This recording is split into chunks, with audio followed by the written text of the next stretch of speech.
Hey guys, welcome back to exemplar C H. Friends, John Milton का एक बहुत ही फेमस वर्क है लिसिडस। आज उसकी हम बात करेंगे। वन लाइनर है फटाफट अंदाज में। लिसिडस एक पेस्टोरल एल्जी है, कंपोज्ड हुआ था 1637 में। यह एक मोनोडी भी है। मोनोडी का मतलब होता है कि सिंगल वॉइस ऑफ मिल्टन, अर्थात मिल्टन का सिर्फ आवाज़ है, इसलिए मोनोडी उसे बोलते हैं। यह मोनोडी डेडिकेट किया गया था मेमोरी ऑफ एडवर्ड किंग। एक एडवर्ड किंग इनके फ्रेंड थे कैम्ब्रिज के समय, जब ये कैम्ब्रिज में पढ़ा करते थे तो वो ड्रोन हो गए थे, अर्थात डूब गए थे in the Irish Sea, Irish सागर में। तो कह रहा है कि कोस्ट ऑफ वेल्स, अगर वेल्स के तट पर ये डूब गए थे। बात कब का है तो अगस्त 1637 की है। ये चेस्टर से इनका सफ़र शुरू हुआ था और यह लेसिडस जो एलजी है वह 193 लाइंस का है। अगर राइमिंग वर्ड्स की अगर बात करते हैं तो इरेगुलर है। ठीक है, आइए शुरू करते हैं। पब्लिशिंग डेट की अगर बात करते हैं तो फ्रेंड्स 1645 में पहली बार जो हुआ था वो 1638 में पहला पब्लिश हुआ था। यह पोयम एक पोयम है,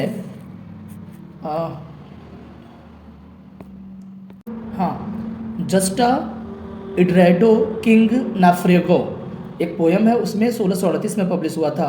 और दूसरी बार जो पब्लिकेशन आया था 1645 में, वो आया था collection poem of John Milton. तो उसमें भी यह पब्लिश हुआ था। लिसिडस लिखा गया था 1637 में, एडवर्ड किंग के डेथ पर। एलजी है, आइए शुरू करते हैं।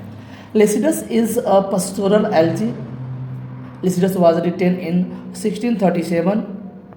क्लियर है।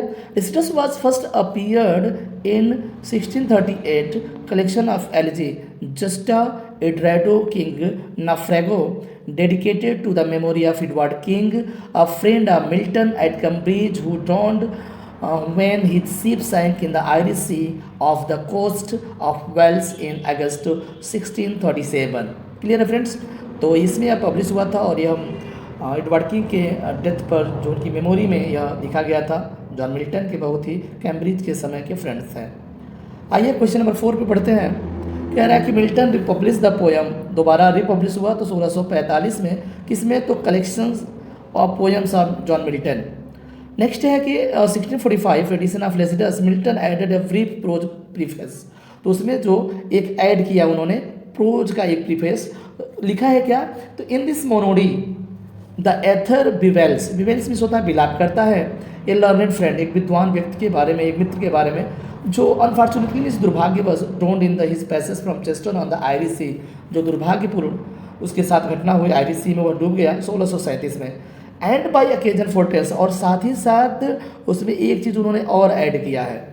उन्होंने बोला था कि अवसर पाते ही उन्होंने भविष्यवाणी किया था। Foretells the ruin of our corrupted clergy, जो पादरी मैन थे वो उनकी बर्बादी के बारे में यह फोर्टेल्स किए थे, भविष्यवाणी किए थे। देन दे दियर हाइट, वे अपने चरम सीमा पर थे। तो उन्होंने यह बोला था कि आपका बर्बादी निश्चित है, सुनिश्चित है, कि इसमें भी यह ऐड किया गया था। 3 चीज़ें अगर आप देखा जाए लेसिडस की अगर बात करते हैं तो पहला एडवर्ड किंग के मेमोरी के लिए लिखा गया है, दूसरा करप्टेड क्लर्जीमैन जो होते हैं उनकी बात कर रहा है, और तीसरा मिल्टन ने पोयम की डिफिनीशन भी दिया है लिसिडस में ही। इस बात को ध्यान में रखिएगा। आइए आगे बढ़ते हैं। Who took the name for his novel Look Homeward Angel from Milton's Algy Lycidas। तो लेसिडस से किसने लिया है लुक होमवर्ड एंजल, तो वो है थॉमस वॉल्फ। ठीक है।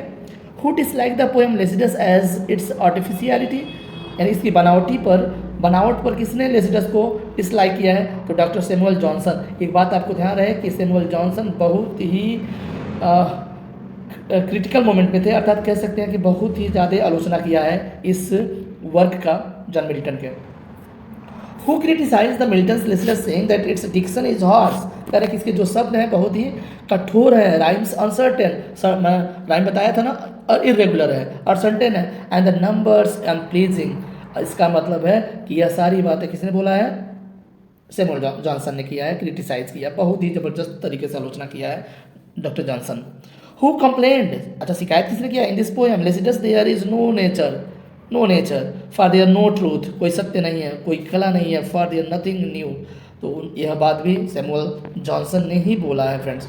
Who took the name for his political novel fame is the spur, fame is the spur, ये लाइन भी इंपॉर्टेंट है, fame is the spur, spur means होता है प्रेरणा जो सकते। Milton LG. लेसिडस, तो किसने लिखा है, तो वो है हार्वर्ड स्प्रिंग ने एक नॉवेल लिखा है, पॉलिटिकल नॉवेल है फेम इज स्पर, और यह लिया गया है फेम इज स्पर जो लाइन है ना, और लेसिडस की लाइन है friends. Who took the name for his science fiction, science fiction है क्या, द सीप लुक अप, ये भी लेसिडस से लिया गया है, और इसके राइटर हैं John Brunner, John Brunner. Next friend, who has taken the title for his short story, short story का नाम है कि वॉज फॉर अवे, मिल्टन सेल से, ये भी लेसिडस से लिया गया है, इसके जो राइटर हैं जॉन वेरीमैन हैं, ठीक है। Which poem of John Milton begins with the following lines, तो ये लाइन्स जो लिया गया है, यह स्टार्टिंग लाइन है लेसिडस का, एट वंस मोर, फिर भी एक बार और, O laurels and once more ye myrtles brown with ivy never sere. तो ये लाइन शुरुआत होता है लेसिडस का इस लाइन से, ठीक है फ्रेंड्स। आगे बढ़ते हैं। In the composition of Lycidas John Milton has adopted the convention of the classical pastor elegy. Lycidas was a shepherd in, तो कह रहा है कहाँ से इन्होंने लिया था, तो वर्जिल के इक्लॉग से लिया था, जिसमें लेसिडस जो है एक सीफर्ड के रूप में दिखाया गया है वर्जिल का, ठीक है, वहाँ से इन्होंने अडॉप्ट किया है। Whose death John Milton imagines the following line, किसके मृत्यु पर ये लाइन बोला गया है कि so may some gentle muse with lucky words favour my destined urn and as he passes turn and bid fair peace be to my sable shroud. ये अपने ही डेथ पर, अपने ही ग्रेव पर यह बात उन्होंने बोला है कि हो सकता है कुछ कोमल विचार, हो सकता है कुछ कोमल विचार जो है क्या, कुछ लकी यानी भाग्यशाली शब्दों के साथ मेरे जो भाग्य का कलश है ना उसके पक्ष में पक्ष ले सकते हैं, लेकिन जैसे ही वह गुजरता है कह रहा है कि कुछ मेरे सैबल कफन के लिए, मेरे सैबल कफन के लिए उचित शांति की बोली लगाई जाती है, ठीक है, कुछ इस तरह का यह लाइन है, और यह बोला गया है उनके ही डेथ के लिए, जॉन मिल्टन के डेथ के लिए और कब्र के लिए यह बात बोला गया है, ठीक है फ्रेंड्स। आगे बढ़ते हैं। Complete the following lines from Milton's Lycidas, देखिए लाइन क्या है, तो कह रहा है कि इज़ द स्पर, तो दोनों में हम फेम भर देंगे तो हो जाएगा fame is the spur that the clear spirit doth raise, तो कह रहा है कि फेम जो है एक प्रेरणा है, फेम मीन्स प्रसिद्धि या यश, कह रहा है कि फेम जो है क्या है, एक प्रेरणा है जो क्या उठाती है, क्लियर स्पिरिट, क्लियर मीन्स स्पष्ट, स्पिरिट मीन्स होता है आत्मा, यानी क्या करती है, को उठाती है, यानी क्लियर आत्मा को, स्पष्ट आत्मा को उठाती है।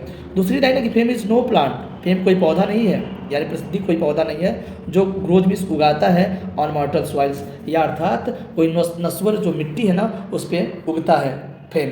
इतना ध्यान है, प्रसिद्धि पाने के लिए हमें कठिन परिश्रम करना पड़ता है। आगे बढ़े। In the following lines next Camus reverend sire, the word Camus stands for, तो फ्रेंड्स आपको बताया था कैमुस जो है वह रिवर कैम की बात कर रहा है, किसकी, रिवर कैम है जो इस पर कैम्ब्रिज यूनिवर्सिटी जिसके किनारे स्थित है, तो कह रहा है कि river Cam on which Cambridge University is situated, जिस पर वही नदी है जिस पर कैम्ब्रिज यूनिवर्सिटी स्टेब्लिश है, ठीक है फ्रेंड्स। आगे बढ़ते हैं। In the context of the poem Lycidas King Edward's body was founded in, तो इसमें बता रहा है कि किंग एडवर्ड का जो है the dead body king Edward was not recovered, कोई बरामद ही नहीं हुआ, उनकी बॉडी जो आयरिश सी में डूब गए थे ना उनकी बॉडी बरामद नहीं हुई थी, ध्यान रखिएगा इस बात को। आगे कह रहा है कि whom does John Milton refer in the line, तो कह रहा है किसको रिफर कर रहा है कि लाइन, तो कह रहा है कि lost came and lost did go the pilot of the Galilean lake, Saint Peter को डेडिकेट कर रिफ़र कर रहा है the head of the church, यानी कौन था, क्योंकि चर्च के बारे में भी तो उन्होंने बोला था कि हेड ऑफ जो चर्च था वो सेंट पीटर थे, और सेंट पीटर को इसमें रिफ़र किया गया इस लाइन में, ठीक है फ्रेंड्स।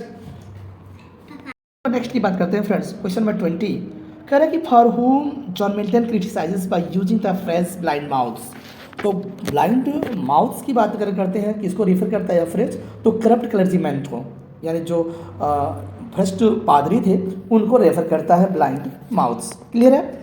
21 की बात करते हैं, द हंग्री शिप, ये भी ध्यान रखिएगा, रिफ्रेज है। The hungry ship in the poem stands for neglected people who really need spiritual guidance. तो ऐसे लोगों को हंग्री शिप बोला गया है जो नेग्लेक्टेड पीपल थे, जिनको वास्तव में क्या आध्यात्मिक गाइडेंस की ज़रूरत थी। ठीक है, स्पिरिचुअल गाइडेंस की ज़रूरत थी उन्हें, उनको नेग्लेक्टेड पीपल को द हंग्री शिप बोला गया है लिसिडस में। बात करते हैं फ्रेंड्स 22 के बारे में। 22, द ग्रीन ओल्फ रिफर्स टू, तो कह रहा है कि द ग्रीन ओल्फ रिफर्स टू, तो ग्रीन ओल्फ किसको बोला जाता है या गंभीर भेड़िया किसको बोला जाता है? द रोमन कैथोलिक चर्च को यहाँ पर रिफर करता है यह सब, the grim wolf, the Roman Catholic church. What does John Milton hint at by using phrase grim wolf with privy? Paw देखिए यह भी grim wolf with privy, paw secret and cunning method of Catholic priest, जो Catholic priest मतलब जो church के लोग थे, पादरी थे, उनका जो सेक्रेट में रहस्यमय तरीके से और चालाकी वाला जो मेथड था उसको यह बोलता है ग्रीन वोल्फ विथ प्राइवीपा। क्लियर है फ्रेंड्स, आगे बढ़ते हैं। क्योंकि लिसिडस में एडवर्ड किंग के अलावा, ठीक है, जो भ्रष्ट क्लर्जीमैन थे उनके बारे में भी बोला गया है। क्वेश्चन नंबर नेक्स्ट की बात करते हैं, what does John Milton hint at by using the phrase daily devours? अब डेली डेवर्स की बात कर रहा है, यह भी एक फ्रेज है, यह किसको रिफर करता है? The frequent conversions of Protestant and Puritans to the Roman Catholic church. अब उनकी बात कर रहा है जो हाल ही में कन्वर्ट हुए थे प्यूरिटन रोमन कैथोलिक चर्च में, ठीक है ना, तो उसको बोलता है daily devours. What does John Milton hint at by using the phrase two handed engine? ये भी इंपॉर्टेंट है। टू हैंडेड इंजन किसको रिफर करता है? तो इंस्ट्रूमेंट ऑफ रिट्रीब्यूशन। रिट्रीब्यूशन का मतलब समझ रहे हैं ना? रिट्रीब्यूशन का मतलब दंड देने वाला, यानी ऐसा हथियार या औजार जो दंड देने का काम करता है, यानी an instrument that will punish the clergies for their crime. यानी टू हैंडेड इंजन का मतलब होता है कि एक ऐसा यंत्र जो क्लर्जीज मैन होते हैं उनके क्राइम के लिए उन्हें क्या करना? पनिश करना, उन्हें बोलते हैं इंस्ट्रूमेंट ऑफ रिट्रीब्यूशन। नेक्स्ट है which poem John Milton ends with the following lines? और लाइन्स देख लीजिए कौन सा ऐसा लाइन है जो एंड्स होता है poem? At last he rose and twist his mantle blue tomorrow to fresh woods and pastures new. Friends ये लाइन जो है लिसिडस की अंतिम 2 लाइन से है, ध्यान रखिएगा। इसी लाइन से लिसिडस जो एलेजी है the memory of Edward king पर बेस्ड, तो यह उस पोएम की अंतिम लाइन है फ्रेंड्स। ठीक है, ये रहा आज वन लाइनर के रूप में लिसिडस। मिलते हैं कुछ नए वर्क के साथ, तब तक अपना ध्यान रखिए, ठीक है, और वीडियो को शेयर लाइक करना बिल्कुल ना भूलें। Thank you, bye bye.